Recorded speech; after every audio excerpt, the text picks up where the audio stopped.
হারামজাদার এত বড় সাহস, হ্যাঁ? আমার ভাতের হোটেলের পাশে হোটেল দেয়। কার এত বড় কলিজা? আয় আমার সামনে আয়। কি খালা চিল্লাচিল্লি কি?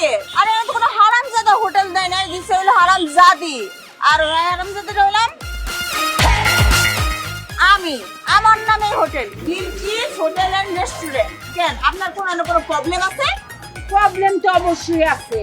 দুনিয়াত এত জায়গা থাকতে আমার ভাতের হোটেলের পাশে কেন হোটেল দিতে হইতো? কার সামনে কি দিতেছি এটা তো আমার দেহার বিষয় না খালা।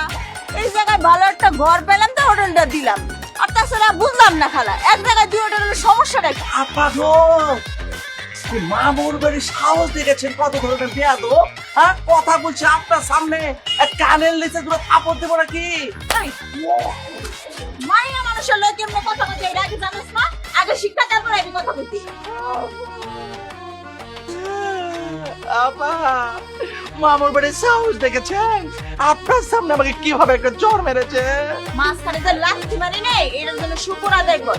এরপর খালি যদি বেয়াদবি করতে হয় সাঙ্গু তোর মেয়ের সামনে একদম ফাটাই দিব। ওই তুমি মাইয়া কইতে উইরা আয়া দুইরা বইছো, হ্যাঁ? এটা তুমি বুঝতাছি না। তাই মনে রাখো, আমার ব্যবসা বিজনেস বিজনেসের লোকে ফায়দা ওটা করলাম সহজ না, হ্যাঁ? আমার করলাম সব বান্দা কাস্টমার। ও তা তো খুবই ভালো কথা, আপনি তো খুবই সৌভাগ্যবান।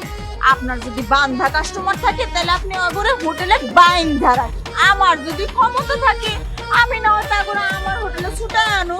আল্লাহ গো, আপাই মামুর বাড়ি কি আনচান কথা বলছে? মনে হচ্ছে রাস্তায় গিয়ে রূপালী আমলে আছে ল্যাংরাম দেখতে মাথায় বাড়ি মারি। হ্যাঁ, 2 দিনের মায়া হয়ে আপনার সাথে চ্যালেঞ্জ করছে গো। একটা কাজ করে শুনে, আমি গিয়ে রাফি ভাইকে ডেকে নিয়ে আসি। একমাত্র রাফি ভাই পারবে এই সমস্যার সমাধান করতে। পাইতে পেরেছেন? মঞ্জু, তুই অত কথা কইতাছস দেখাই তো হ্যাঁ আমার আজে বাজে কথা শুনুন লাগলো, হ্যাঁ? পুরান পাগল ভাত পায় না, নতুন পাগলের আমদানি। এদিকে চোর, এদিকে চোর। ওই মালিকা কামে লেগে পড়, এনে হোটেল দিয়ে মনে হয় ভালোই জমবো।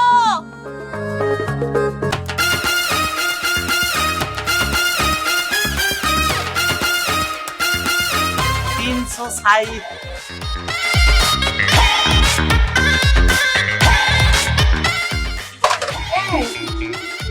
কি করতেছ? ও খালা, আমি যে ফ্যাট